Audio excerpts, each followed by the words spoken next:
வையகம், வாழ்க வையகம், வாழ்க வளமுடன். குரு வாழ்க, குருவே துணை.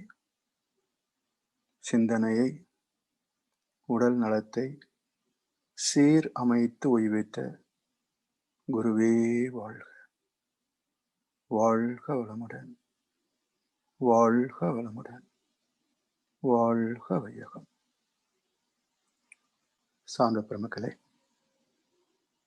இந்த இணையதள நிகழ்விலே இணைந்துள்ள ஆன்மீக உள்ளங்கள் அனைவரையும் அருட்தந்தை வேதாத்ரி மகர்ஷி அவர்களின் சார்பாக வாழ்க வளமுடன் என்று வாழ்த்தி வரவேற்பதிலே மகிழ்ச்சியும் நிறைவும் பெறுகின்றோம். தெய்வீக பண்புகள் என்ற தொடர் சிந்தனையிலே இன்றைய தினம் பண்புடைமை என்ற தலைப்பில் சில கருத்துக்களை நாம் பகிர்ந்து கொள்ள இருக்கின்றோம். வலு பெருந்தகை மனிதர் பெற வேண்டிய மிகப்பெரிய சொத்துகள் 10 என்று விளக்கியிருக்கின்றார்கள். அவற்றிலே ஒன்று பண்புடைமை. இந்த வார்த்தை நாம் சிந்தனை செய்து பார்த்தோம் என்றால், அன்பின் வெளிப்பாடு பண்பு. அன்பு இல்லை என்றால் பண்பு மேன்மை பெற முடியாது. அன்பின் வெளிப்பாடு செயல்களிலே மலர்ச்சி பெற வேண்டும். அன்பை அறிந்தால்தானே பண்பு மிளிர முடியும். அன்பை அறிவதற்கான வழிவகைகள் என்ன என்றால், மனதை படிப்படியாக பக்குவப்படுத்தி அரூபமாகிய ஆதி நிலையாகிய ஆதி சிவமாகிய அந்த மெய்ப்பொருளை அனுபவத்தில் உணர வேண்டும். அப்படி உணர வேண்டிய அவசியத்தை உணர்ந்தவர்கள் உணராதவர்களுக்கு விளக்கி சொன்ன வழிவகையே தத்துவம் எனப்படுகிறது. இந்த தத்துவ உண்மைகளை செயல்படுத்துகின்ற மார்க்கத்திலே வந்தது 3 துறைகள். அது ஆத்திகம், நாத்திகம், ஆன்மீகம் என்று சொல்வார்கள். ஆஸ்திகம் என்றால் கடவுள் உண்டு என்று நம்புவது. நாஸ்திகம் என்றால் கடவுள் இல்லை என்று மறுப்பது. ஆன்மீகம் என்றால் இதேதான் என்ற கருத்து தான் மக்கள் மத்தியில் உண்டே தவிர, இந்த 3 வார்த்தைகள் துறைகளை பற்றிய தெளிந்த அறிவுடையவர்கள் மிக சிலரே. அந்த விளக்கத்தை தெளிவாக பெற்றால்தான் அன்பில் உறையவும் பண்பில் மலர்ச்சி பெறவும் முடியும். இப்ப ஆஸ்தி என்பது என்ன? சொத்து கணக்கு தானே. மாடி மனை கோடி பணம் வாகனம் நகை நட்டு நஞ்சை புஞ்சை இதெல்லாம் ஆஸ்தி கணக்கு. இகம் என்பது ஒரு வாழ்க்கை முறை. அப்ப ஆஸ்திகம் என்பது என்ன என்றால், பொருளை ஈட்டுவதும் அதை வைத்து அனுபவிப்பதும் அதுல மீதம் வைப்பதும் தன் சந்ததிக்கு பங்கு போட்டு கொடுப்பதும் முடிந்து போவதுமான வாழ்க்கைக்கு ஆஸ்திகம் என்று பெயர். இதுதான் உண்மையான பொருள். இதுல எங்க கடவுள் சம்பந்தப்படுத்திருக்கிறாங்கன்னு பாருங்க. இப்ப நடைமுறையில் பார்க்கின்ற போது ஒரு சம்பந்தம் சொல்லலாம். என்ன என்றால், இவற்றை பெறுவதற்காக வணங்குகின்ற செயல் ஆஸ்திகம் சொல்லப்படுகிறது. சொத்து கணக்கும் பதவி கணக்குக்கும் பிரச்சனைகள் தீர்வதற்கும் போய் வேண்டிக்கிறாங்க இல்லையா, இதைத்தான் ஆஸ்திகம் சொல்றாங்க.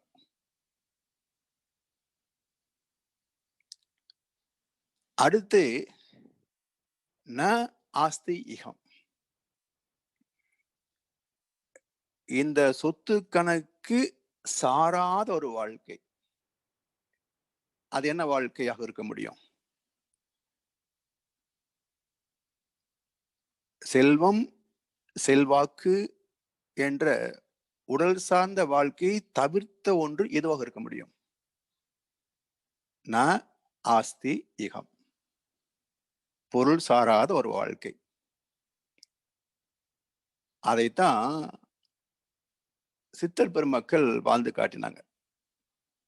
மாடிமனை போனால் என்ன, மக்கள் சுற்றம் போனால் என்ன, கோடி செம்பொன் போனால் என்ன, உன் குறுநகை போதுமடி என்று இறைவனோடு இருப்பதே பேரின்பம் என்று வாழ்ந்தவர்கள். அப்ப இது எப்படி கடவுள் மறுப்புன்னு ஆச்சுங்க? கடவுள் மறுப்பு என்ற ஒரு சொல்ல இல்ல. அப்படி ஒரு துறையே கிடையாது. நாத்திகம் என்பது ஒரு இல்லாத ஒன்றுன்னு சொல்லி வச்சுக்கலாம். பொருள் சாராத வாழ்க்கை. அப்ப ஆஸ்திகம் என்பது என்ன என்றால், இந்த இரண்டையும் இணைத்து இல்வாழ்க்கையில் வாழ்வது. அதாவது சித்தர்களும் ஞானிகளும் இந்த உடல் சார்ந்த வாழ்க்கையே அர்த்தமற்றது என்று விலகி போனார்கள். அது நாத்திகம். பெரும்பகுதி மக்கள் உடல் சார்ந்த வாழ்க்கையே சாஸ்வதம் என்று வாழ்ந்தார்கள். இது ஆஸ்திகம். இதுல என்ன சிக்கல் வருகிறது என்றால், உடல் சார்ந்த வாழ்க்கையை வாழ்கின்ற போது தெய்வ நீதி அங்கே அறிவுக்கு எட்டுவது இல்லை. தெய்வ அனுபவம் அங்கே அனுபவத்திற்கு கிடைப்பதில்லை. அப்ப தெய்வத்தை பற்றிய அனுபவமோ தெய்வ நீதியை பற்றிய விளக்கமோ இல்லாத பொழுது வாழ்க்கை தடம் புரண்டு விடும். அதை சீர்படுத்துகின்ற வழிவகைதான் ஆன்மீகம். அந்த வார்த்தையை கவனிச்சு பாருங்க. எத்தனை பொருள் செறிந்த வார்த்தை தெரியுங்களா? ஆன்மீகம் என்ற வார்த்தை.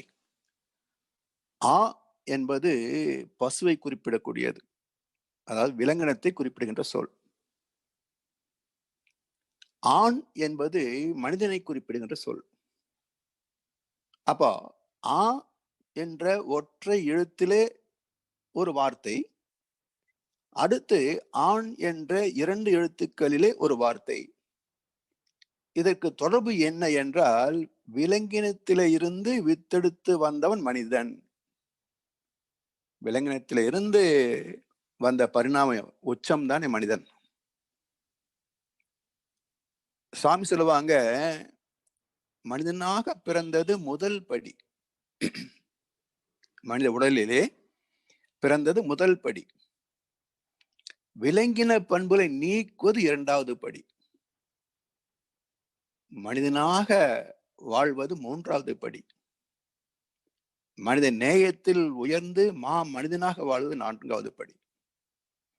இப்படி முதல் படியிலே பிறக்கின்ற மனிதன் 4வது படியை நிலைத்து தனக்கும் சமுதாயத்திற்கும் பயனுள்ள ஒரு வாழ்க்கையை வாழ வேண்டும். அதுதான் சிறப்பான, நிறைவான, முழுமையான வாழ்க்கை என்கிறார் மகரிஷி. எனவே விலங்கினத்திலிருந்து வித்தெடுத்து வந்தவன் ஆண் என்ற மனிதன். இப்ப மனிதன் என்ற வார்த்தையிலேயே ஒரு பொருள் என்ன? மனம் இதன் மனிதன். இதன் என்பதனுடைய பொருள் என்ன என்றால், இதம் என்ற வார்த்தை மனிதனுக்கு பொருத்துகின்ற போது இதன் என்று சிறப்பிக்கப்படுகிறது, உயிரினமாக சிறப்பிக்கப்படுகிறது. இதம் என்ற வார்த்தைக்கு என்ன பொருள் என்றால், பதம் இதம் இரண்டையும் இணைத்து பார்த்தால் புரிந்து கொள்ளலாம். ஒரு நெய் காய்ச்சலும் வச்சுங்களேன். வெண்ணெயை அடுப்புல பாத்திரத்துல வச்சு வெண்ணெய் காய்ச்சிரும். அந்த நீரெல்லாம் சுண்டி அப்படியே பக்குவமாயிட்டு வருகின்ற போது கம கமன்னு ஒரு நெய் வாசனை வரும். உடனே மூக்குக்கு அந்த வாசனை எட்டுது, பதமாயிடுச்சு, அடுப்பு அணைச்சிரு அப்படின்றோம்.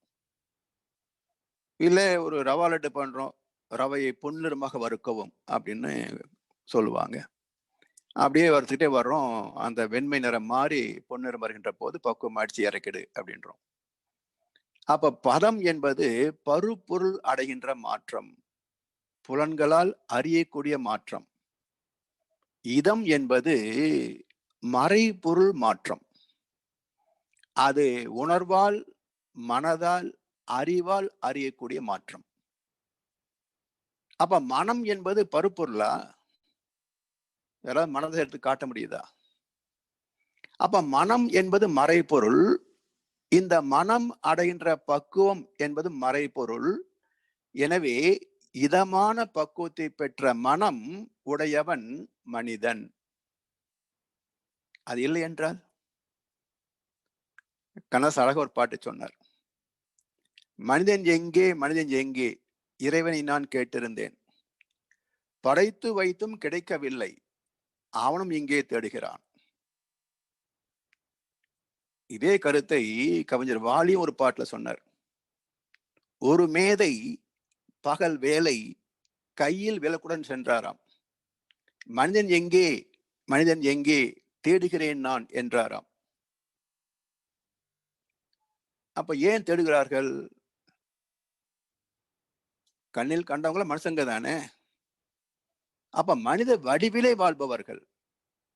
ஆனால் மனிதம் உள்ளவர்களா, மனித நேயம் மிக்கவர்களா என்றால் அது தேடி பார்க்கின்ற அளவிலேதான் இன்றைய உலகம் இருக்கிறது. எனவே அந்த மனிதன் என்ற பக்குவத்தை பெற வேண்டும் என்று வலியுறுத்தப்படுகிறது மகான்களால். அப்போ விலங்கினத்திலிருந்து வித்தெடுத்து வந்த மனிதன் ஆண், அந்த மனித தன்மையிலே உயர்வு பெறுவது ஆண் மிக மிகுதல், மனித நேயத்திலே உயர்ந்துதல். அப்படி உயர்கின்ற போது இவன் மகான் என்ற தகுதிக்கு வருகின்றான். மக்களுக்கு வழிகாட்டக்கூடிய குருஸ்தானத்திற்கு வருகின்றான்.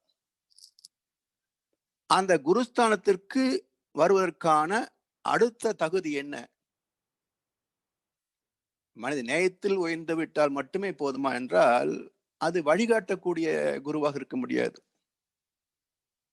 போதனை செய்யலாமே தவிர மனிதர்களுக்கு ஸ்திரமாக நின்று வழிகாட்டக்கூடிய காலம் கடந்த ஞானியாக இருக்க முடியுமா என்றால் அதுக்கு இன்னொரு சில பண்புகள் தேவை. அது சாமி சொல்லுவாங்க, அறிவில் அறிவாய் நிலைத்தோர், அறம் வகுத்தோர், அதை வாழ்ந்து காட்டினோர். இதுதான் குருவுடைய லட்சணம். அந்த நிலைக்கு வருகின்ற போது எந்த விதமான எதிர்பார்ப்பும் இல்லாத, எல்லோரும் இன்புற்றிருக்க நினைப்பதுவே அல்லாமல் வேறொன்றும் அறியேன் பராபரமே, வேறொன்றும் வேண்டேன் பராபரமே என்று வாழ்கின்ற புனிதத்துவத்தை போதிக்க முடியும்.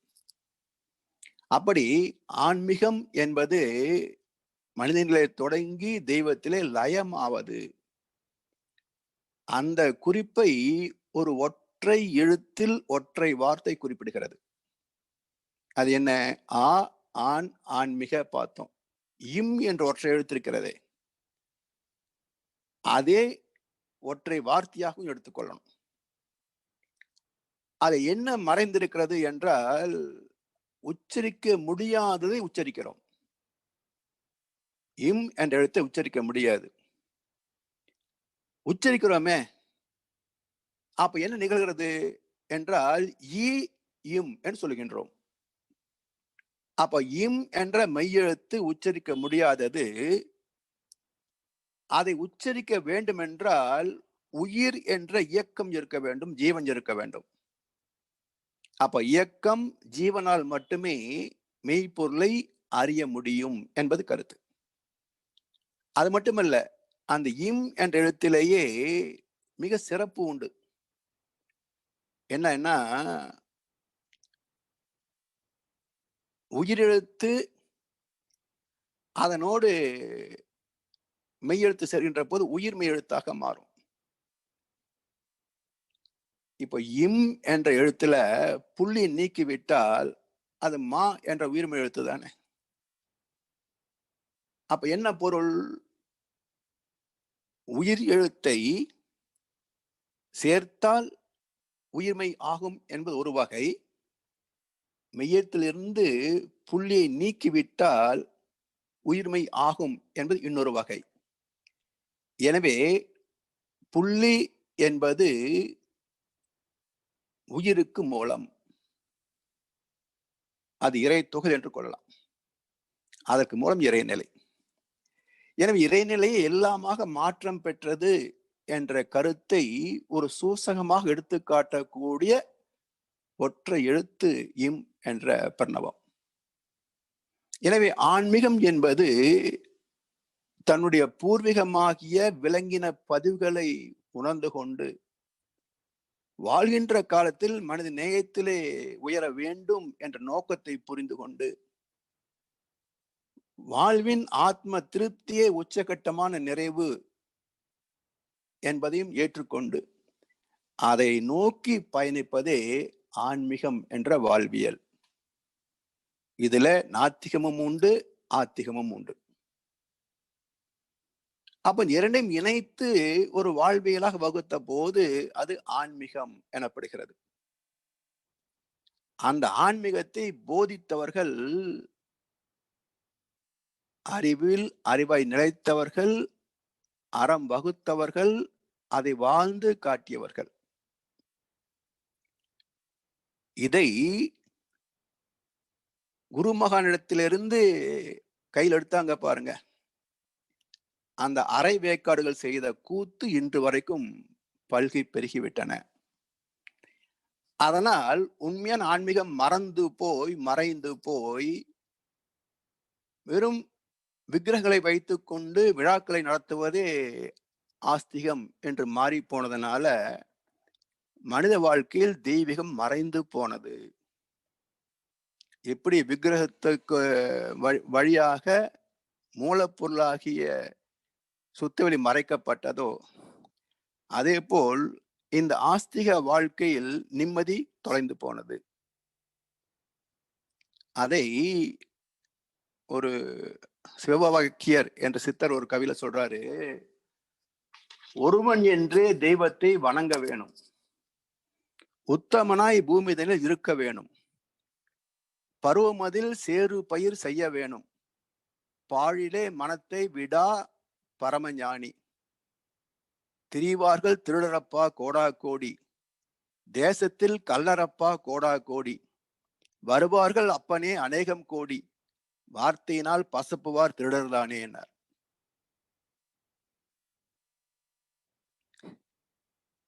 இந்த கருத்துக்களை எல்லாம் யோசிச்சு பாருங்க. சில சமயங்கள்ல சில கருத்துக்களை அழுத்தி சொல்கின்ற போது நம்முடைய அன்பர்களுக்கே பிடிக்கிறது இல்லை. என்ன இப்படி பேசுறாங்களே அப்படின்றாங்க. இப்ப சிவாக்கியர் என்ன சொல்றாருங்க, நாட்டில் இருக்கிற பெரும்பகுதி மக்கள் திட்டு பசங்கன்றார். திரிவார்கள் திருடரப்பா கோடா கோடி, தேசத்தில் கல்லறப்பா கோடா கோடி, வருவார்கள் அப்பனே அநேகம் கோடி, வார்த்தையினால் பசப்புவா திருடர் தானே. இதுக்குள்ள எத்தனை பேரை சேர்க்கிறதுங்க இந்த திருட்டு கூட்டத்துல? கொஞ்சம் பேர் தான். பெரும்பகுதி அவர்களை பின்பற்றுபவர்கள் தானே. அப்போ இந்த உண்மை பொருள் மறைந்து போனதனால் இந்த அரைவேக்காடுகள் சொன்னதே வாழ்க்கையாக மாறிவிட்டது. அதனால் பண்பாடு தலைமறைவாக விட்டது. அதனால் மகிழ்ச்சி சொன்னாங்க, இப்போ ஒரு பண்பாட்டிலே வாழ்ந்துகிட்டு இருக்கிறாங்க உலக மக்கள். ஒவ்வொருவரும் எங்க சடங்கு எப்படி, எங்க சம்பிரதாயம் எப்படி, எங்க இறையாண்மை எப்படி, எங்க கலாச்சாரம் எப்படி என்று பல வார்த்தைகளிலே பசப்புகிறார்கள். ஆனா சாமி சொல்றாங்க, இதெல்லாம் வேலைக்கு ஆகாது. இன்றைக்கு இருக்கின்ற எந்த பண்பாடும் வேலைக்கு ஆகாது. புதியதொரு பண்பாடு உலகுக்கு வேண்டும். அந்த பண்பாட்டில் என்ன இருக்கணும் என்றால், போதை, போர், பொய், புகை ஒழித்து பொறுப்போடு அமல் செய்வோம். அந்த புதிய பண்பாட்டிலே இதெல்லாம் நீக்கப்பட வேண்டிய அடிப்படைகள் என்றால் போதை. இன்றைக்கு பக்தி மார்க்கமே ஒரு போதை தான். தெளிந்த அறிவு கிடையாது, அனுபவம் கிடையாது. இத கும்பிட்டா இது கிடைக்கும். எப்படி தெரியும்? அவங்க சொன்னாங்க. அவங்களுக்கு யார் சொன்னாங்க? அவங்களுக்கு அவங்க முன்னாடி சொன்னாங்க. யாராவது கண்டீர்களா? இல்ல. இல்ல அது மாதிரி யாராவது இன்றைக்கு வாழ முடியுமா? இல்ல. அப்ப வெறும் டிரான்ஸ்ஃபர்மேஷன் ஆஃப் மெசேஜ். இந்த ஸ்ட்ரெய்ட் ஃபார்வர்ட் சொன்னாங்க பாருங்க. அதுக்கு அருமையா விளக்கம் சொன்னாங்க வாட்ஸ்அப்ல. நமக்கு எவ்வளவு மெசேஜ் வந்தாலும் படிச்சே பார்க்காம அப்படியே எல்லாருக்கும் ஃபார்வர்ட் பண்ணினா ஸ்ட்ரெய்ட் ஃபார்வர்ட். அது மாதிரி எத்தனையோ செய்திகள் ஸ்ட்ரெய்ட் ஃபார்வர்டு தான். அவங்களுக்கும் விளக்கம் தெரியாது, புரிந்து கொள்ளவும் முயற்சி எடுக்கவில்லை. இப்படி நடந்தது, இப்படி சொன்னாங்க, நீங்க இப்படி நம்புங்க. எனவே இந்த போதை நீக்கப்பட வேண்டும். எத்தனை போதைங்க? பாரதியார் சொல்லுவாரு, என்று தனியும் இந்த சுதந்திர தாகம், என்று மடியும் எங்கள் அடிமையின் மோகம் என்றார். நம்மள அடிமைகளா? ஆமான்றார் பாரதியார். பக்திக்கு அடிமை, ஆசைக்கு அடிமை, கோபம் கவலைக்கு அடிமை, சொந்த பந்தத்துக்கு அடிமை, பதவிக்கு அடிமை, செல்வாக்குக்கு அடிமை, சொத்துக்கு அடிமை, அரசியல் அமைப்புக்கு அடிமை. எங்கேயாவது சுதந்திரமா நம்முடைய கருத்துக்களை சிந்தனையோடு எடுத்து விளக்குகிறோமா? அப்ப எத்தனை வகை அடிமைத்தனம் இருக்கு. எனவே இந்த போதையெல்லாம் நீக்க வேண்டும். போதை. அடுத்தது போர். போர் என்றால் ஏதோ எல்லைகள் நடப்பது அல்ல. போர் ஒவ்வொரு மனிதனுக்குள்ளும் நடக்கின்ற குருட்சேத்திரம். பழக்கத்திற்கும் விளக்கத்திற்கும் நடக்கின்ற யுத்தம். மனம் போகின்ற போக்குக்கு விட்டு கொடுக்காத அறிவின் லகான். மனம் ஒரு பக்கம் ஓடுறேங்குது, அறிவு அங்க லகான் போட்டு இழுத்துக்கிட்டே இருக்குது. இந்த அறிவுக்கும் மனதுக்கும் நடக்கின்ற ஒரு தொடர் யுத்தம். இப்படி தனி மனிதனில தொடங்கி உலக நாடுகள் வரைக்கும் போர் ஒரு தொடர் நிகழ்வு. தனி மனிதன் தோற்றால் பண்பாடு சீரழியும். குடும்பம் தோற்றால் பண்பாடு இன்னும் சீரழியும். ஒரு அரசியல் அமைப்பு தோற்றால் அந்த நாடு சீரழியும். ஆன்மீகம் தோற்றால் உலகமே சீரழியும். எனவே போதை, போர், பொய். பொய் என்பது என்ன? பார்த்ததை பார்க்கலன்னு சொல்றது, பார்க்காததை பார்த்தேன்னு சொல்றது. இது பொய் அல்ல, மாற்றுரை என்கிறார் மகரிஷி. பொய்மையும் வாய்மை இடத்த என்றார் வள்ளுவ பெருந்தகை. அப்ப வாய்மைக்கு என்ன விளக்கம் என்றால், வாய்மை எனப்படுவது யாதெனின் யாதொன்றும் தீமை இல்லாத சொல்லல். சொல்லுக்கு மூலம் எண்ணம், சொல்லுக்கு பிறகு செயல். அப்ப எண்ணம், சொல், செயல் மூன்றுக்கும் தனக்கோ பிறருக்கோ தற்காலத்திலேயோ பிற்காலத்திலேயோ உடலுக்கோ மனதுக்கோ நன்மையே தருபவை வாய்மை என்றால் துன்பம் தருவது பொய்மை. அப்ப போதை, போர், பொய் என்பது துன்பத்தை கொடுக்கக்கூடிய எண்ணம், சொல், செயல் அனைத்தும் மாற்றம் பெற வேண்டியவை. அடுத்து புகை. நச்சு புகை. ஊதுறவனுக்கு உடல் பாதிக்கப்பட்டால் அது தண்டனை. பக்கத்தில் இருக்கிறவன் பாதிக்கப்பட்டால் இது என்ன கணக்கு?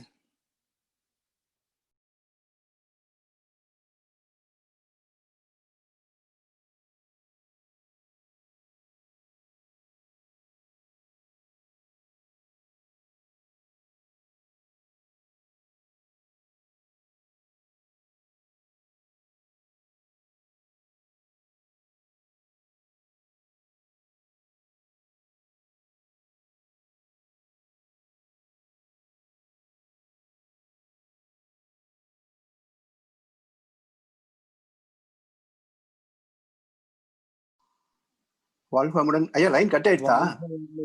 ஆமாங்கய்யா, அதுவும் ஆட்டோமேட்டிக்கா கட் ஆகுதுங்கய்யா. எவ்வளவு நேரமாச்சு? இப்பதாங்கய்யா. ஓகே. ஆமா. நான் எந்த இடத்துல விட்டேன்னு சொல்ல முடியுமா? அந்த புகை பிடிப்பவருக்கு அருகில் இருப்பவர்ன்னு சொன்னீங்களாங்க. Okay, okay, okay. அப்ப இப்பதான். சரி. ஓகே. அப்படி போதை, போர், பொய், அடுத்து புகை. இந்த 4யும் நீக்க வேண்டும். போதை, போர், பொய், புகை ஒழித்து பொறுப்போடு அமல் செய்வோம். அதிக சுமை ஏதும் இல்லை. இதுல என்ன சிரமம் இருக்குங்க? அவரவர் தம் அறிவின் ஆற்றலினால் உடல் உழைப்பால் வாழ்வதென்ற முடிவும். 5 ஒழுக்கம் வேணுங்க தனி மனிதனுக்கு. நம்முடைய உழைப்பால் பெறாத பொருள் எனக்கு தேவையில்லை என்ற பண்பாடு மலர வேண்டும். அது வந்துவிட்டால் இன்றைக்கு எத்தனை ஏஜென்சிஸ்ங்க, நீங்க இவ்வளவு கொடுங்க, உங்களுக்காக நாங்க வியாபாரம் பண்ணி லாபம் சம்பாதிச்சு உங்களுக்கு இவ்வளவு கொடுக்குறோம். அப்படி நம்பி ஏமாந்தாலும் புத்தி வந்ததா? 5 ஸ்டாரு 7 ஸ்டாரு கோடிக்கணக்கா போட்டுட்டு கடைசியில போய் நிக்கிறான் போலீஸ் ஸ்டேஷன்ல, அவனை அரெஸ்ட் பண்ணுங்க அப்படின்னு. எப்படியும் கொடுக்க முடியும் 40% 50% வட்டி? எந்த தொழில் செய்தாலும் இவ்வளவு சம்பாதிக்க முடியும்? அப்ப சுய புத்தி வேண்டாமா யோசிக்கிறதுக்கு? எனவே குறுகிய காலத்தில் அதிகமாக சம்பாதிக்க என்ற ஆசை உள்ளவனை இந்த ஆபத்தில் சிக்குவான். அது இன்னொரு வல்லு பெருந்தகை ரொம்ப அழகா சொல்லுவார். ஆக்கம் கருதி பொருள் இழக்கும் செய்வினை ஊக்கார் அறிவுடையார். நாளைக்கு இவ்வளவு கிடைக்கும், இன்றைக்கு இதுல முதலீடு செய் என்று அறிவுள்ளவன் சொல்ல மாட்டான் அப்படின்றார் வல்லு பெருந்தகை. அப்படின்னா இன்னைக்கு எத்தனை பேர் அறிவு கட்டவனுங்க பாருங்க. அதனால் இந்த ஆசையில் சிக்குபவன் நட்டத்தை தான் சந்திப்பான். எனவே என்னுடைய அறிவின் திறத்தால் உடல் உழைப்பால் பெறுகின்ற பொருளை தவிர இன்னொருவர் உழைத்து தருகின்ற பொருளை நான் வாங்க மாட்டேன், இலவசமே நான் வாங்க மாட்டேன் என்ற வைராகியம் இருந்தால் மட்டுமே தர்மம் காக்கப்படும். அப்ப உழைத்து ஈட்டுவது ஒன்று. மதி பிறழ்ந்து மற்றவர்கள் மனம் உடல் வருத்தா மாநெறி என்கிற மகிழ்ச்சி. மிகச்சிறந்த பண்பாடு எது என்றால் மதி பிறழ்ந்து. அறிவு தன் விழிப்பு நிலை பிறழாத தெளிவில் 5 பெரும் பழிச்செயல்கள் விளைய வழி ஏது என்கிற இன்னொரு கவியில. அப்ப பழிச்சல் எப்ப வருகிறது? மதி பிறழ்ந்தால் வருகிறது. மதி பிறழ்ந்து மற்றவர்கள் மனம் உடல் வருத்தா. மற்றவங்களுக்கு உதவி செய்யறமோ இல்லையோ அது செகண்டரி. அப்படி செய்யலைன்னாலும் பரவாயில்ல, தப்பு கிடையாது, ஏன்னா புண்ணியம் இல்லை, அவ்வளவுதான். ஆனால் எந்த வகையிலாவது நம்மால் ஒரு துன்பப்பட்டு விட்டால் அது நம்முடைய பாவ கணக்கில் எழுதப்பட்டு விடும். இதை தவிர்த்தே ஆக வேண்டும். இன்பத்தை விரும்புகின்ற எந்த மனிதனும் இன்னொரு ஜீவனுக்கு பாவத்தை செய்கின்ற செயலை எண்ணத்தை தவிர்த்தே ஆக வேண்டும். இது 2வது பண்பாடு. உணவுக்கு உயிர் கொள்ளா நோன்பு. அதாவது குளிர் பிரதேசங்கள், யூரோப்பியன் கண்ட்ரிஸ், அங்கெல்லாம் விவசாயத்திற்கான வாய்ப்புகள் குறைந்திருப்பதனால் தான் வாழ்வதற்காக கடல் வாழ் ஜீவராசிகளை சாப்பிடுறான். ஆனா இந்தியா போன்ற சமசீதோஷ்ணமான இடத்துல இருப்பவர்களுக்கு விவசாயத்தால் வருகின்ற உணவே அதிகம்தானே. அப்ப தேவையற்ற உணவை தவிர்த்து விடலாம். அதுலயும் குறிப்பா இன்னொரு ஜீவனை கொன்று புசிக்கின்ற அவலம் மனிதனுக்கு இறைவன் வைக்கவில்லை. அது ஏன் வேண்டாம் சொல்றாங்கன்னா, கிறிஸ்தவத்திலையும் இஸ்லாத்திலையும் ஏற்றுக்கொள்ளப்பட்ட உணவு முறை.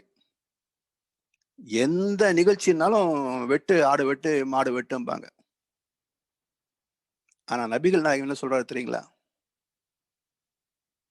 உணவு கிடைக்காத போது ஒரு உயிரை கொன்று வாழ்வதில ஏற்புடையதுதான்.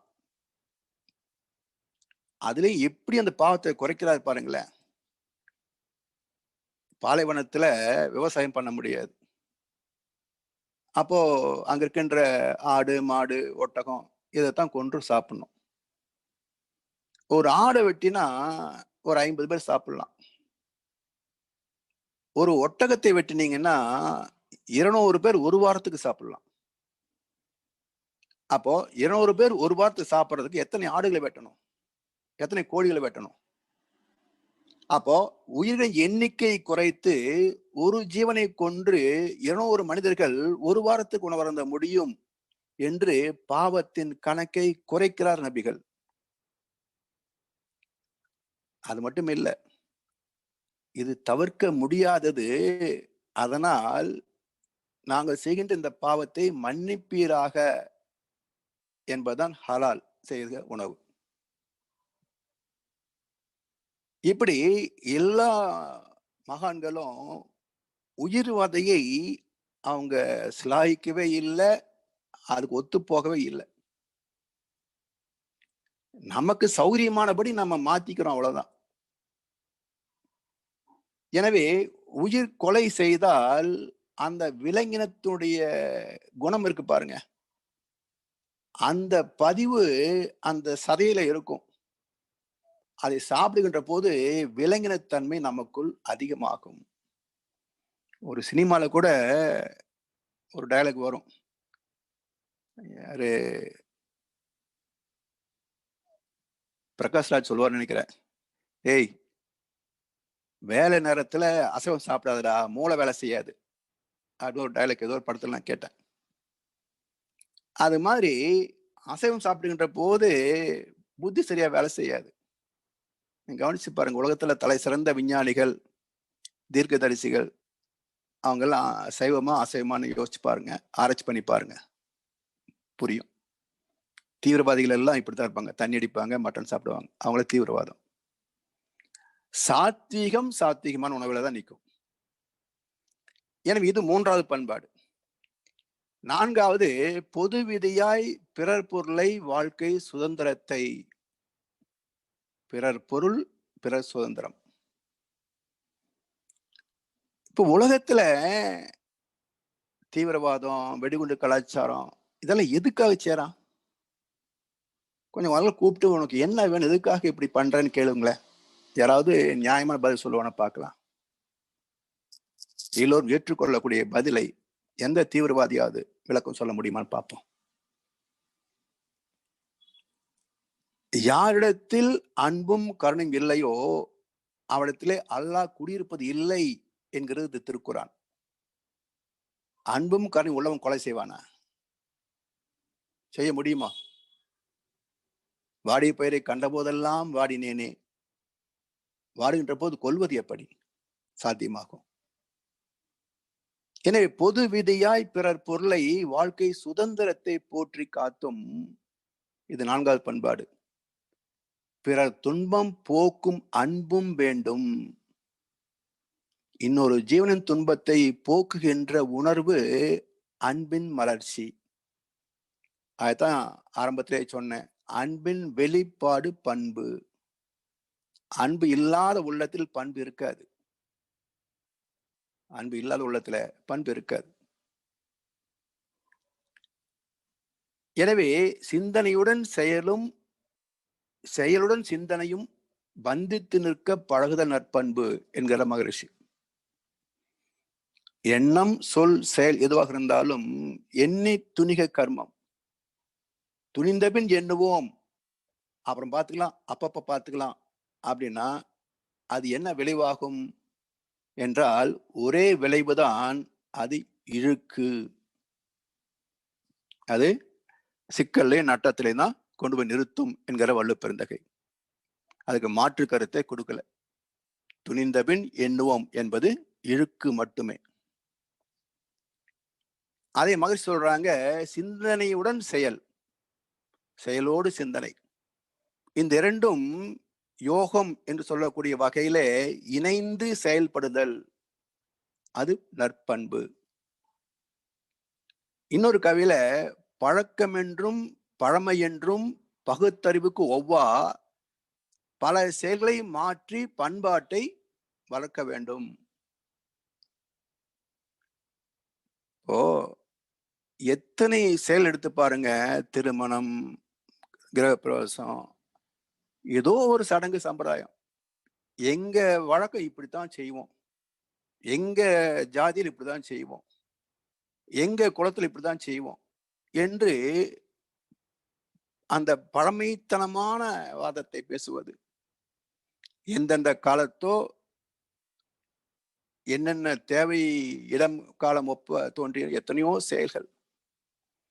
அந்த கருத்து, அந்த செயல் இன்று சிந்தனைக்கோ அனுபவத்திற்கோ துன்பம் அளிக்குமெனில் தவிர்ப்பதுதான் அறிவுடைமை. அதாவது உடம்புக்கு சரியில்லை, ஆனாலும் இங்கிருந்து 500 மைல் தாண்டி கோயிலுக்கு போய் தான் கும்பிடுவேன்னு போறான். ஏற்கனவே உடம்பு பாதியா கிடக்குது ரிப்பேரா. இந்த அவஸ்தை எதுக்குன்னு கேட்டா அங்க போய் கும்பிட்டுதான் புண்ணியம் கிடைக்கும்ன்றான். புண்ணியம் யாருக்கு? உடம்புக்கா, மனசுக்கா, ஆத்மாவுக்கா? உடம்பு பாவ கணக்குல தவிக்குது இப்போ நோயில. இனி புண்ணியத்தை எங்க போய் சம்பாதிக்க போற தனியா? இந்த உடம்பை பேணுவதே ஒரு தர்மம் என்று இன்னும் புரியல நமக்கு.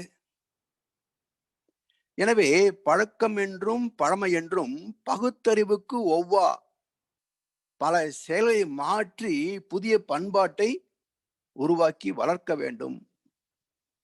ஒழுக்கம் அது துன்பம் எழா அளவு முறையோடு உணர்ச்சிகளை சீர் செய்து வாழும் முறையாகும். ஒழுக்கம் என்பதற்கு மூலமே அந்த 5வது பண்பாடு சொன்ன பாருங்க. பிறர் துன்பம் போக்குகின்ற அன்பு, அதுக்கு ஈகை என்று பெயர். இன்னொரு ஜீவனுடைய துன்பத்தை நீக்குகின்ற செயல்கள் 3 வகைப்படும். நம்மிடத்தில் உள்ள பொருளை கொடுத்து இன்னொரு ஜீவனின் துன்பத்தை நீக்கலாம். நம்முடைய உடல் உழைப்பை கொண்டு துணை நின்று தோள் கொடுத்து உதவி செய்யலாம். நம்முடைய அனுபவத்தை கொண்டு அறிவுரை சொல்லி உதவி செய்யலாம். அப்ப ஈகை என்பது பொருளால், உடல் உழைப்பால், அறிவின் அனுபவத்தால் இன்னொரு ஜீவனின் துன்பத்தை நீக்குகின்ற செயல் ஈகை. இதன் மறுபக்கம் என்ன? ஏதோ காரணத்துல துன்பப்படுது, உதவி செய்கின்றோம், அது ஈகையாச்சு. மறுபக்கம் என்ன? அது மாதிரி துன்பங்கள் வரக்கூடிய வகையில நான் காரணியாக இருக்கக்கூடாது. அது ஒழுக்கம். ஈகை மறுபக்கம் ஒழுக்கம். அப்ப ஒழுக்கத்துக்கு சாமியம், வாய்மைக்கு என்ன சாமியமோ அதுதான் ஒழுக்கத்திற்கு சாமியம். இந்த இரண்டையும் செயல்படுத்துகின்ற கடமை கர்மயோகம். எனவே ஒழுக்கம் அது துன்பம் எனா அளவு முறையோடு உணர்ச்சிகளை சீர் செய்து வாழும் முறை. அது என்ன நீங்கப்படும் என்றால் அழுக்காறு, அவா, வெகுளி ஆகாது போக்கி. அதற்கு பதிலாக அன்பு, இரக்கம், தொண்டு, தவம், அறிவின் விழிப்புணர்வு பெற வேண்டும். அன்பு, இரக்கம், தொண்டு, தவம், விழிப்புணர்வு. அப்படி ஏற்கின்ற போது பழுத்து அறிவு முழுமை பெறும். புலன்வயப்பட்ட அறிவு கொஞ்சம் கொஞ்சமாக உயர்ச்சி பெற்று முழுமை பெறும். அப்படி முழுமை பெறுகின்ற போது அந்த முக்தியில இறைநிலையின் தன்மை பேரின்பமாக உணரப்படும். அறிவுக்கு உணர்வு நிலை இன்பம். அறிவு அடக்கம் பெற்றிருப்பது, அது எழுச்சி பெறுகின்ற மனநிலை வருகின்ற போது அந்த அறிவின் வெளிப்பாடு இன்பமாக உணரப்படும். சிற்றறிவுக்கு சிற்றின்பம், பேரறிவுக்கு பேரின்பம். எனவே அறிவின் வெளிப்பாடு இன்பம். அப்ப அறிவில் முழுமை பெறுகின்ற போது இன்பத்தில் முழுமை பெறுகின்றோம். இன்பத்தில் முழுமை பேரின்பம். எனவே பழுத்து அறிவு முழுமை பெறும், பர உணர்வு கிட்டும். பற்றறிந்து பலன் உணர்ந்து பண்புடனே வாழ்வோம். அதாவது பற்று எல்லாம் வாழ முடியுமா? மனிதனாக பிறந்துட்டோம். அம்மா அப்பா கிட்ட இருந்து வந்தோம். நாம குழந்தைகளை பெற்றுவிட்டோம். சகோதர சகோதரிகளோடு வாழ்கின்றோம். இதுல அவரவர்களுக்கு உள்ள உயிர் தொடர்பை, அந்த இயற்கை விதியின்படி வந்த உயிர் தொடர்பை, அதனுடைய வெளிப்பாட்டை நம்ம மறுக்க முடியுமா? நானாடவில்லை அம்மா சதையாடுது, அது தந்தை என்றும் பிள்ளை என்றும் உறவாடுது. தானாட மறந்தாலும் சதை மட்டும் தனியாக தாழாமல் துடிக்கின்றதே தம்பி. அப்ப சக உதரத்துக்கும் உடம்பு துடிக்கும், பெற்ற குழந்தைகளுக்கும் உடம்பு துடிக்கும். அப்போ அந்த பற்று இல்லாமல் வாழ முடியாது மனிதனாக வந்த பிறகு. அப்ப என்ன பண்ணணும்? பற்றுகளை விரித்து கொண்டே போக வேண்டாம். அதை அளவு முறையோடு பற்றிக்கொள். அதுக்கு என்ன வேணும்? இந்த அதிகப்படியான பற்று வருது பாருங்க, அதை தெய்வத்தின் மீது திருப்பு என்கிறார் வள்ளுவ பெருந்தகை. பற்றுக பற்று அற்றான் பற்றினை, அப்பற்றை பற்றுக பற்று விடற்கு என்கிறார். அதாவது இது நடைமுறைப்படுத்தவில்லை என்றால் விளைவு என்ன? பற்றி கொள்ள வேண்டிய பரம்பொருளை பற்ற தவறியதால் பற்றி கொண்ட அனைத்தும் பற்றாக்குறையாகவே தெரிகின்றன. சரிதானே? பற்றி கொள்ள வேண்டிய பரம்பொருளை பற்ற தவறியதால் பற்றி கொண்ட அனைத்தும் பற்றாக்குறையாக இருக்கிறது. கோடிக்கணக்க சம்பாதிச்சவனுக்கும் இன்னும் நிறையல. சரி, இத்தனை கோடி இருக்குது, இனி மேற்கொண்டாவது மக்களுக்கு நல்லதை மட்டுமே செய்வேன், ஒரு பைசா நான் எடுத்துக்க மாட்டேன் அப்படின்ற ஒழுக்கம் இருக்கான்னு பாருங்களேன். போகும்போது எடுத்துட்டா போறான். there is no container service. இந்த பூமி விட்டு போகும்போது எடுத்துட்டு போறதுக்கு டிரான்ஸ்போர்ட் சிஸ்டம் கிடையாது. அப்ப விட்டுட்டு போற சொத்துக்கு எதுக்கு இத்தனை பாவத்தை சேர்க்கணும்? அதான் உறவிலை கண்ட உண்மை நிலை தெளிவு.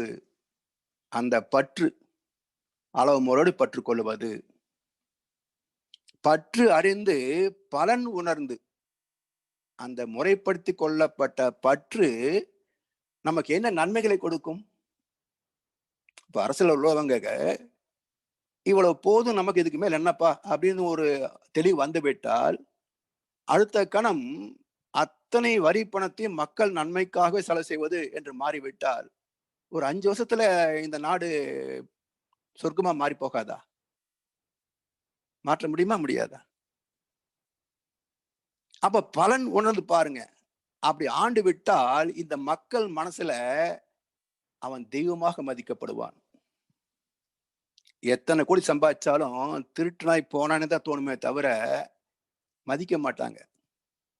ஆனா மக்கள் மனதில் இடம் பெற்று விட்டால் அவர்களை காலத்துக்கும் மறக்க மாட்டாங்க, காமராஜர் மாதிரி. அப்படி பற்றறிந்து பலன் உணர்ந்து பண்புடனே வாழ்வோம். அப்ப என்ன ஆகுதுன்னு பாத்தீங்கன்னா, இன்னொரு இடத்துல சாமி சொல்லுவாங்க, நன்மையை பிறர் கழித்து நட்டத்தை தான் ஏற்று இன்புறுவார் ஈசன் நிலை உணர்ந்தோர். அதாவது அந்த அன்பின் வெளிப்பாடு ஒரு சமுதாய அளவில் ஆன்மீக நிலை இருக்கிற போதே இந்த பற்றற்ற நிலை, அதை நாம பேசிட்டோம். இன்னும் அதனுடைய உச்சம் என்ன என்றால், வாடிய பயிரை கண்ட போதெல்லாம் வாடினேனே என்று உணர்வது அல்லவா? அந்த மாதிரி பக்குவத்தில் என்ன செய்வாங்க அப்படின்னா, நன்மையை பிறர்களித்து நட்டத்தை தான் ஏத்து. நான் சிரமப்பட்டாலும் பரவாயில்ல, நீங்க நல்லா இருந்தா போதும். பாவிகளை எங்கே வாருங்கள், நான் உங்கள் பாவத்தை சுமக்கிறேன், நீங்கள் இளைப்பாருங்கள்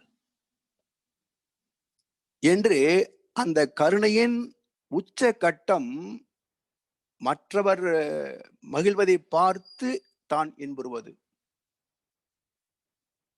சாமி சொல்றாங்க, நன்மையை பிறக்களித்து நட்டத்தை தாஞ்சேற்று இன்புறுவார் ஈசன் நிலை உணர்ந்தோர். அதை அப்படியே கண்ணாசுடைய வரிகள்ல பாத்தீங்கன்னா இந்த கருத்து, பாஞ்சாலி உன்னிடத்தில் சேலை கேட்டாள். அந்த பார்த்தனவன் உன்னிடத்தில் கீதை கேட்டான். நான் இருக்கும் நிலையில் உன்னை என்ன கேட்பேன்? இன்னும் நன்மை செய்து துன்பம் வாங்கும் உள்ளம் கேட்பேன். சாமி சொன்ன கருத்து அப்படியே பாருங்க. நான் இருக்கும் நிலையில் உன்னை என்ன கேட்பேன்? இன்னும் நன்மை செய்து துன்பம் வாங்கும் உள்ளம் கேட்பேன். நன்மையை பிறக்கழித்து நட்டத்தை தாங்கியேற்று இன்புறுவார் ஈசன் நிலை அறிந்தோர் என்று மகரிஷி சொன்ன கருத்து அவர் கையாண்டிருக்கிறார். இப்படி பண்பாடு என்பது அன்பின் வெளிப்பாடு. அது உச்சத்தை தொடுகின்ற போது மா பண்பு, மாண்பு. அப்ப அன்பு பண்பாகி பண்பு மாண்பாகிறது. இந்த மாண்பு இன்னும் உயர்கின்ற போது மாண்பு மிகு ஆகிறது. அவ உயர்ந்த ஒரு மரியாதையை தருகிறோமே, அதுக்கு தகுந்த மாதிரி கொஞ்சமாவது செயல்பட வேண்டாமா? மாண்பு மிகு. இப்படி பண்படுத்தப்பட்ட நிலம் விவசாயத்தால் ஒரு நெல்மணியை பல நெல்மணிகளாக பெருக்கி கொடுப்பதை போல பக்குவப்பட்ட மகானின் சிந்தனைகள் கோடிக்கணக்கான மக்களுக்கு வாழ்க்கை நெறியாக அமைகிறது. அதன் புண்ணியம் மக்கள் துன்பம் நீங்கி இன்பத்தோடு வாழ வழிவகுக்கிறது. அதுதான் மாண்புமிகு அவருடைய சிறப்பு. இப்படி ஒவ்வொரு மனிதனும் மாண்புமிக்க பிறவையாக வாழக்கூடிய வகையிலே சாமி சொல்லுவாங்க, எல்லாம் வல்லவனாகும் எல்லாமே உள்ளவனாகும் பரிணமித்தவன் மனிதன். ஒவ்வொரு மனிதனும் எல்லாம் வல்லவனாக எல்லாமே உள்ளவனாக. அப்ப எல்லாம் வல்ல எல்லாமே உள்ள மனிதனிடத்துல இத்தனை நோய்கள், இத்தனை பிரச்சனைகள், இத்தனை சிக்கல்கள் வரலாமா? இத மாத்திக்கணும்னு கொஞ்சமா யோசிக்க வேண்டாமா? எனவே விலங்கினத்திலிருந்து பெற்ற இன்னொரு ஜீவனை வதைத்து உணவாக கொண்ட பதிவு இங்கே ஆறாவது அறிவு உள்ள நுழைந்ததுனால எத்தனை வகையில எத்தனை கேட்மறுத்தனம் பண்ண முடியுமோ அத்தனையும் பண்ணிட்டு அது தர்மம் என்றும் சாதிக்கின்றான். இந்த நிலையிலிருந்து மனிதனை பக்குவப்படுத்துவது கலர் நிலத்தை பண்படுத்தி விவசாயமா மாத்திரமே, அதை விட ரொம்ப கஷ்டம். வாயிலிருந்து லிங்கத்தை கொண்டு வரலாம், கையிலிருந்து விபூதி குங்குமம் கொண்டு வந்துடலாம். ஒரு அயோக்கியன் யோக்கியனாக்க முடியுமா பாருங்க. அதான மிகப்பெரிய மிராக்கிள். அப்படிப்பட்ட மிராக்கிள் நிகழ வேண்டும் என்றால் மகனுடைய கருணை எப்பவுமே இருக்கும். ஆனா அதை பெற்றுக்கொள்ளக்கூடிய பணிவும் பண்பும் நம்மிடத்தில் இருந்தா தானே பயனாகும். எனவே பருப்பொருள் மாற்றத்தை எளிதில் செய்து விடலாம்.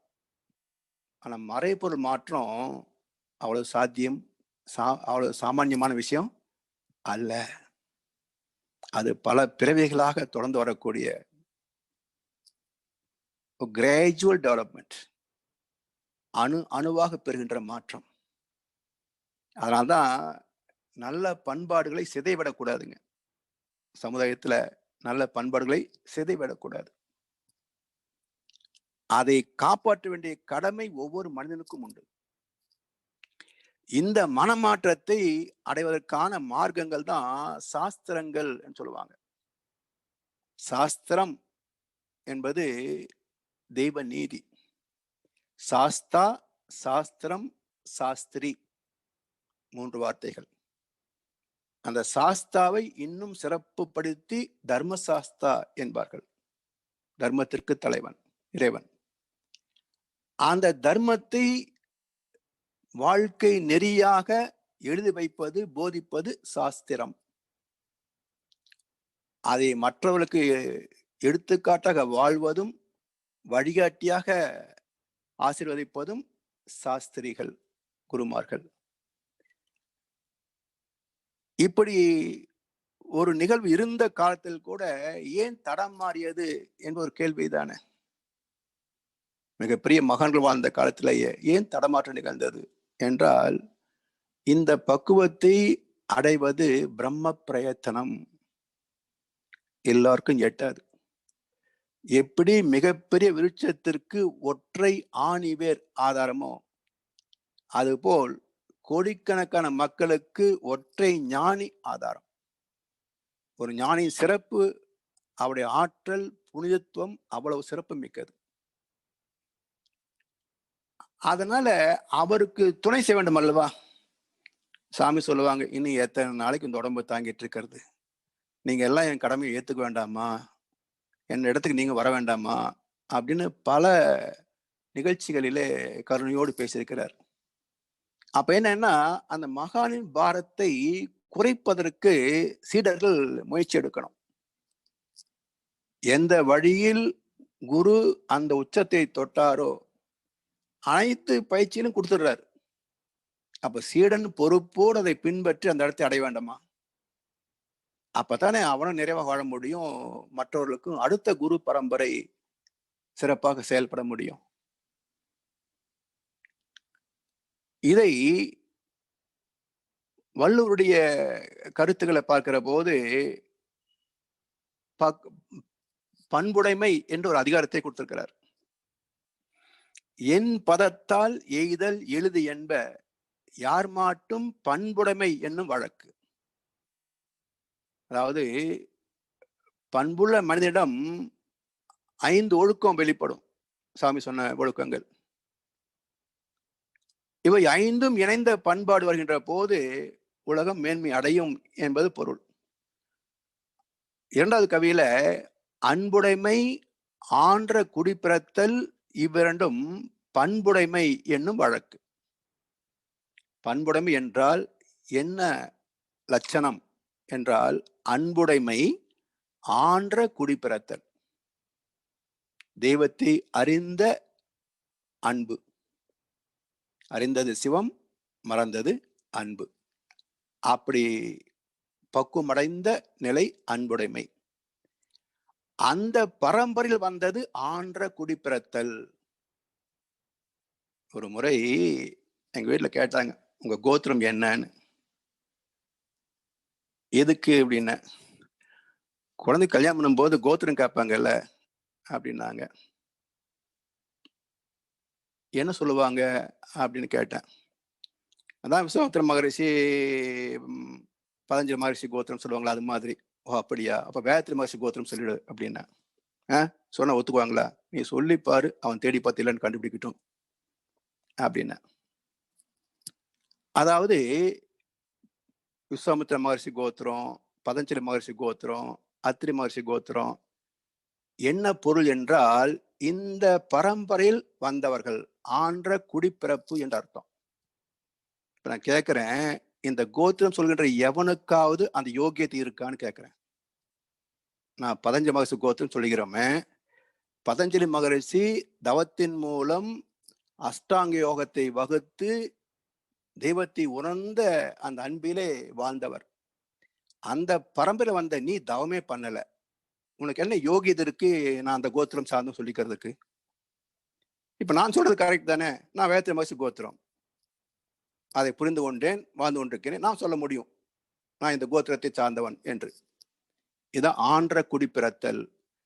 எனவே அன்புடைமை, ஆன்ற குடிப்பிறத்தல் இவ்விரண்டும் பண்புடைமை என்னும் வழக்கு. 3வது கவியில உறுப்பு ஒத்தல் மக்கள் ஒப்பு அன்றால் வெறுத்தக்க பண்பு ஒத்தல் ஒப்பதாம் ஒப்பு. அதாவது காலத்தால் அழியாத மகான்களின் சிந்தனையிலும் தத்துவங்களிலும் முரண்பாடு கிடையாது. அதே போல மனிதர் ஒன்றுபடுவதற்கு மனம் பக்குவமாக வேண்டும். அதுதான் கம்யூனிசம் என்பதை கம்யூனிசம் என்று சொன்னாங்க. சாமி சொல்லுவாங்க, நீங்க சொத்துக்களை பொதுமை ஆக்கினீங்கன்னா அது நிக்காது. மனிதனையே பொதுமை ஆக்கி விடுங்க, சொத்துக்கள் தானா பொதுமை ஆகிவிடும். இதற்கு நிறைந்த அன்பும் இணைந்து வாழும் பண்பும் இருந்தால் மட்டுமே சாத்தியம். வன்முறையால் நான் கம்யூனிஸ்ட் சொல்லி ஒருத்தர்கிட்ட புடுங்கி பல பேருக்கு பங்கு போட்டு கொடுத்தீங்கன்னா அது கொள்ளைக்கு சமம். அது சீர்திருத்தத்துக்கு அழகு அல்ல. அதுதான் சரித்திரம் கண்ட உண்மை. எனவே காலம் நீளம் என்றாலும் கூட அன்பின் துணையால் வெறுக்கத்தக்க குணங்களை மாற்றி விடலாம் என்பதுதான் உறுப்பு ஒத்தல் மக்கள் ஒப்பு வன்முறை. அன்றால் வெறுக்கத்தக்க பண்பு ஒத்தல் ஒப்பதாம் ஒப்பு. புடுங்கி கொடுத்த வெறுப்பு தான் வரும். அன்போடு கொடுக்கின்ற வகையில அவருடைய அந்த குணாம்சங்களை மாற்றி நற்பண்புகளை விதைத்து விட்டால் அவனே எடுத்து கொடுத்துருவான். நான் வச்சுட்டு என்ன பண்ண போறேன் அப்படின்னு. 4வது கவியில நயனொடு நன்றி புரிந்த பயனுடையார் பண்பு பாராட்டும் உலகு. நயனொடு நன்றி புரிந்த பயனுடையார், அதாவது வாழ்ந்தவர் கோடி மறைந்தவர் கோடி, மக்கள் மனதில் நின்றவர் யார் என்று கேள்வி எழுப்புகின்ற போது, யார் தனக்காக மட்டும் அல்லாது மக்களுக்காக வாழ்ந்தார்களோ அவர்களே காலத்தை கடந்தும் சரித்திரத்தில் நிலைக்கிறார்கள். அவருடைய புகழ் உலகம் உள்ளளவு மறைவது இல்லை. 5வது கவியில நகை உள்ளும் இன்னாது இகழ்ச்சி, பகை உள்ளும் பண்பு உள்ள பாடறிவார் மாட்டு.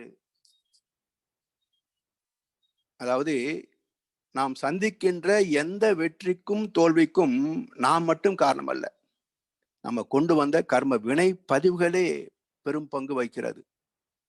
இதை புரிந்து கொண்டவர்கள் வெற்றிகளுக்கு பெருமைப்படவோ தோல்விகளில் துவண்டு போகவோ மாட்டார்கள். நடுப்பாதையில் வாழ்வார்கள், அந்த மிடில் பாத். அப்படி நடுநிலை வகிப்பதால் அறிவு பேதம் பார்க்காது. பகைவர்களை ஏளமாக பார்ப்பதோ அல்லது குறை பேசுவது இல்லாமல் பண்போடு நடந்து கொள்வார்கள். இருப்போரை கண்டால் நடிப்பாக மதிப்பதும், இல்லாதவர்களை கண்டால் ஏளனம் செய்வதும் பண்புடைமை ஆகாது. 6வது கவியில பண்புடையார் பட்டுண்டு உலகம், அது இன்றேல் மண்புக்கு மாய்வது மண். இந்த உலகம் எப்படி வளர்ச்சி பெறும் என்றால், சிலராவது நல்லவராக இருப்பதால் தான் இப்பூமி இன்றும் அழியாமல் இருக்கிறது. இந்த வான்காந்த களமும் வாழ்கின்ற மக்களின் எண்ண குவியலும் இயற்கை சீற்றங்கள் பெறுவதற்கு காரணமாகின்றன. எத்தனை புயல் ஓஞ்சு போச்சுன்னு பார்த்து 29ஆம் தேதிக்கு ஒண்ணுன்றாங்க. அதாவது when preventive measures are not in practice, positive measures will come into force என்று எக்கனாமிக்ஸ்ல மால்தூசியன் தியரி ஆஃப் பாப்புலேஷன் என்ற ஒரு சாப்டர்ல சொல்லுவாங்க. அதாவது when preventive measures are not in practice,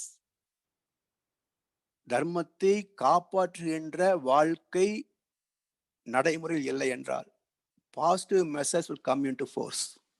இயற்கை சீற்றங்கள் அதை கையில் எடுத்து விடும். ஒன்னா திருந்து இல்ல தீந்து போ. இதுதான் இயற்கையினுடைய சட்டம், என்கவுண்டர். இதை புரிஞ்சுக்கிட்டா காப்பாத்திக்கலாம், இல்லையா? பார்ப்போம். அடுத்த கவியில அறம் போலும் கூர்மையரேனும் மரம் போல்வர் மக்கட்பண்பு இல்லாதவர். இப்போ இந்த உலகம் வல்லரசாகணும் வல்லரசாகணும்ன்றாங்க. நல்லரசு சிறந்ததா வல்லரசு சிறந்ததா? எது நமக்கு தேவை? ஒவ்வொரு நாடும் நல்லரசாக மாறிவிட்டால் வல்லரசுக்கு என்ன வேலை? ஒவ்வொரு நாடும் மக்கள் நலம் பேணுகின்ற நல்லரசாக மாறிவிட்டால் வல்லரசுக்கு என்ன வேலை இந்த உலகத்துல? அதே போல ஒவ்வொரு மனிதனும் அன்பில் நனைந்து விட்டால் குடும்பத்துல சமுதாயத்துல சண்டை சச்சரவுக்கு எங்க இடம்? எனவே மரம் சிந்தனை செய்ய இயலாது, ஆனா இயல்பாக வாழ்ந்து முடியும். அது போல வல்லவனின் கூர்மையான அறிவு பதவிக்கும் செல்வத்திற்கும் அதிகாரத்திற்கும் சொத்து சேர்ப்பதற்கும் பயன்பட்டாலும் வாழ்ந்தோம் என்ற நிறைவை தர முடியாது. அதான் அறம் போலும் கூர்மையர் ஏனும் மரம் போல்வர் மக்கட்பண்பு இல்லாதவர். எனவே ஜடப்பொருளான சொத்துக்கள் மீது வச்சிருக்கிற மரியாதையும் பக்தியையும் உயிரோடு வாழ்கின்ற உறவு, நட்பு, மக்களுக்கு கொடுங்களேன். எல்லாரும் நல்லா இருக்கலாம். அடுத்த கவியில நண்பு ஆற்றார் ஆகி நயம் இல செய்வார்க்கும் பண்பு ஆற்றார் ஆதல் கடை. அதாவது நமது பண்பை புரிந்து கொள்ளும் அறிவில்லாமல் தம்மை எதிரியாய் கருதி செய்பவர்களுக்கும் பண்பினால் பெற்ற பக்குவத்தை கொண்டு நன்மைகளை செய்ய தவறியோர் தாழ்ந்தவர்களே. அதை கண்ணதாசன் அழகா ஒரு பாட்டுல சொல்லுவார், ஆத்திரம் கண்ணை மறைத்திடும் போது அறிவுக்கு வேலை கொடு, உன்னை அழித்திட வந்த பகைவன் என்றாலும் அன்புக்கு பாதை விடு. அதுதான் இந்த குறளுடைய பொருள். 9வது கவியில நகல் வல்லர் அல்லார்க்கு மா இரு ஞாலம் பகலும் பால்பட்டு அன்று இருள். அதாவது அறிவின் தெளிவு வெளிச்சம் பகல், அறிவின் குழப்பம் சந்தியாவந்தனம் அதிகாலை மாலை, அறியாமை இருட்டு.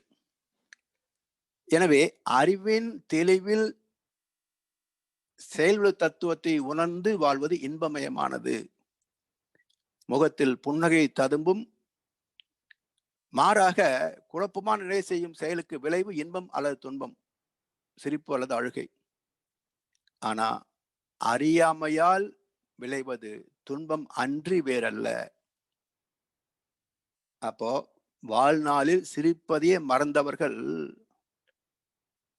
என்ன கதியாவாங்க? கடைசி கவியில பண்பு இலான் பெற்ற பெருஞ்செல்வம் நண்பால் களம் தீமையால் திரிந்தற்று. அதாவது பசு மடியிலிருந்து பால் கறந்துட்டோம், சுத்தமான நல்ல பால். அத ஒரு சரியா கழுவாத ஒரு பாத்திரத்துல ஊத்திட்டோம்னா கொஞ்ச நேரத்துல பால் கெட்டு போயிடும். அது மாதிரி பண்பு இல்லாதவிடத்தில் சேர்கின்ற பணம் சமுதாயத்திற்கு பல வகையிலே துன்பத்தை கொடுக்கும். நடைமுறையில பாருங்க, பெரும் பகுதி செல்வம் விரல் விட்டு எண்ணக்கூடிய சில பேரிடத்திலேயே சேர்ந்து போனதுனால 97% மக்கள் வறுமைய வாழ்க்கையாக வாழ்கிறார்கள். மேலை நாடுகளில ஒரு கருத்து உண்டு, India is rich country but Indians are poor. ஏன்னா என்ன வளம் இல்லை இந்த திருநாட்டில், ஏன் கையை ஏந்த வேண்டும் வெளிநாட்டில். அப்படி உலக நாடுகளிலேயே அத்தனை வளங்களும் நிறைவாக உள்ள ஒரு திருநாடு என்றால் இந்தியா. ஆனா திருட்டு மக்களால பெரும்பான்மை மக்களுக்கு வறுமையே வாழ்க்கையாக மாறி போச்சு. So India is rich country but Indians are poor. இது பொருள் ரீதியாக இருந்தால் கூட பரவாயில்லை. இந்த பொருள் ரீதியான வறுமைக்கும் முக்கிய காரணம் என்ன என்றால் அறிவின் வறுமை, அறிவின் பற்றாக்குறை. அப்ப சிந்தனை செய்தால் இருக்கின்ற வளங்களை நிறைவாக தூய்க்கலாம். எல்லோருமே எல்லாரும் எல்லாமும் பெற வேண்டும். இங்கு இல்லாம இல்லாத நிலை வேண்டும். வல்லான் பொருள் குவிக்கும் தனி உடைமை நீங்கி வர வேண்டும் இந்நாட்டில் பொது உடைமை. அதுக்கு வழிகாட்டுவது உண்மையான ஆன்மீகம். அந்த ஆன்மீகத்தின் வெளிப்பாடு பண்புடைமை. இந்த நற்பண்புகளே நல்ல வாழ்க்கை அளிக்கும் என்பதை எல்லா மகான்களும் போதித்திருக்கின்றார்கள். அதை நாம் தெளிவாக விளங்கிக் கொண்டு அதை பின்பற்றி பயனடைந்து மற்றவர்களுக்கும் ஒரு எடுத்துக்காட்டாக வழிகாட்டியாக அமைவோம் என்று சொல்லி இந்த சிந்தனையை நிறைவு செய்கின்றோம். வாழ்க வளமுடன், வாழ்க வளமுடன், வாழ்க வையகம்.